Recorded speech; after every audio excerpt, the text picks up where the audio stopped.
Welcome back to Gilmour Racing after round 2 of the Australian Formula Open Series at Winton. Winton was always going to be a tough round for Kyle in the Gilmour Racing car. We've done no testing there, we haven't run these tyres there, and effectively we have no data for the track. But at the end of the weekend, Kyle got a 3rd overall and walks away with yet another trophy. So, super positive weekend. Once again, Kyle learned a lot. At Sandown for round 1, we weren't fast enough, but by Winton, he's on the pace. We're fast enough to run with the big guys that have done a lot of testing there. Keep in mind, Kyle has never driven this car around that track, so to be on the pace with those guys is a mega achievement. As always, and as we would expect, the team worked faultlessly, and the car did everything it was supposed to do. They're on top of the setup really quick. We made a few small tweaks, but nothing major. We were pretty close with our bench line, and it rolled out of the truck pretty well on the money. During the weekend, Kyle had it off. He stuck it in the fence, but only because he was trying. He was in a little bit of aero wash behind the car in front, run a little bit wide, and that was the end of the story. He got back on track and he still managed to finish the race and bag some championship points, which is really critical. But in that off, he's done some damage to the underside of the car that has caused the exhaust to break, and the exhaust broke in the last race. Kyle was really quick on the radio. He radioed through and said the engine sounds weird. We told him to push forward and not to come back into the pits, and he managed to finish 3rd in that race, nursing almost a 3-cylinder engine, very much down on horsepower, and we're also pretty concerned about it starting a fire in the engine bay of that car because of the hot gases leaking out. We could hear it from pit wall, we knew Kyle could hear it, but we weren't sure exactly what was going on.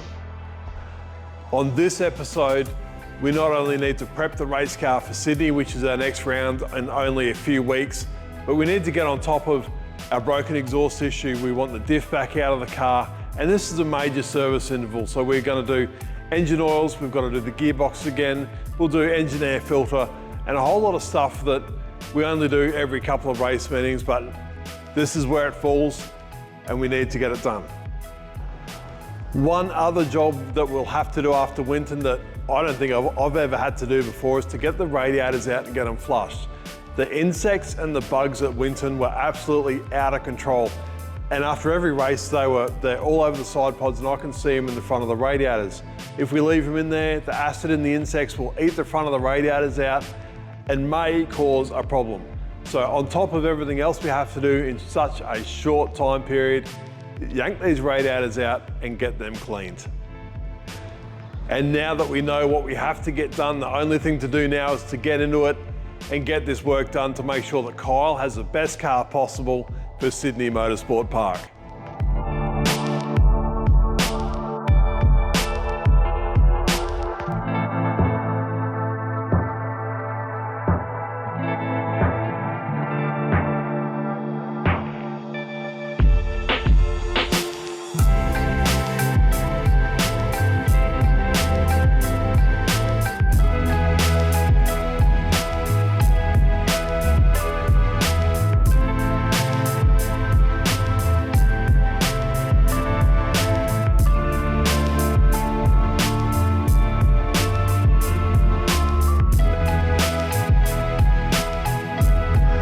The absolute first thing that came off the car was the wheels, and other than being really dirty and covered in brake dust, we know this car's had an off, and we know that the gap between the brake calipers and the wheels is extremely tight, and should you get a rock in there, it will actually cut that rim in half. So we need to inspect the inside of the rim, and both the fronts actually have got some gouges in them from where there's been some rocks get inside there. It's caught between the caliper and the wheel and gouged the wheel out. We need to get these cleaned up, inspect them properly. We might even crack test them, but we need to know that that wheel will not fail. We've had a wheel fail in the past and we never want it to happen again. So these will get a thorough inspection. Under the front section of the car lives this thing, aerodynamic device. It guides air mainly into the side pods and around the floor. It's a very critical bit of gear. And from the accident at Winton, it's got broken corners on the front. Not the end of the world, we can repair these. It's not hard to do, and this is one of the last parts of the car, and is often one of the first bits to get damaged should the car run off track.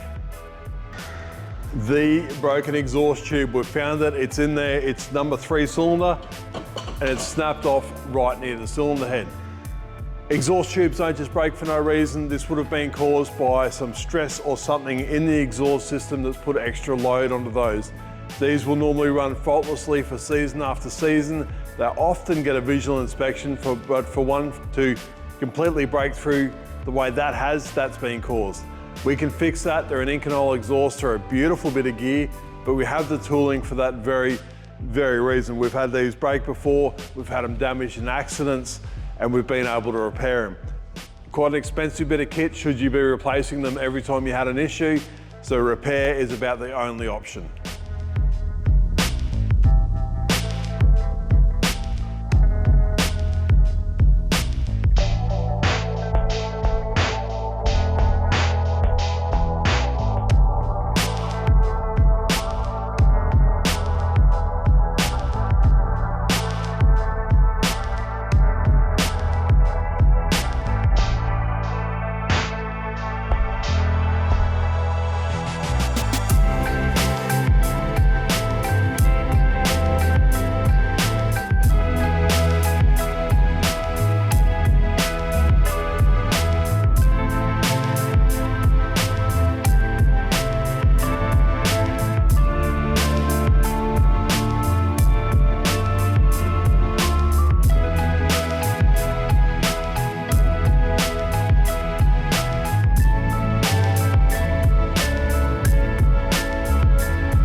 Also at the front of the car, we've noticed that one of the brake backing plates has been broken, and this is from when the rocks have been jammed in there with the wheel. They've put some pressure on that and broken the tab off the upright. So it's another thing we need to fix. Diff's out of the car, the gearbox is stripped, everything is exactly as we would expect it. We do change the diff for Sydney because it is longer flowing corners, generally speaking.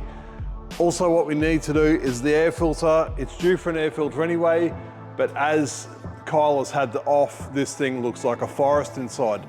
That's the air filter assembly. We've got a 26mm restrictor in the end for the intake to slow us down into that big carbon fibre cone, and on the end of that goes the air filter assembly. Quite easy to change, pretty expensive for what they are, but we've got to have them, and it's something that we actually do quite often. But that's about it for this episode. We're going to get into some of those repairs and get this thing ready to be cleaned up, and then finally assembly. We're only a couple of weeks away from Sydney. We've got at least a week's worth of work to do, and then a full day's driving to get there. So we are absolutely up against it. But thanks again for watching. Subscribe if you haven't subscribed, and I'll see you on the next episode.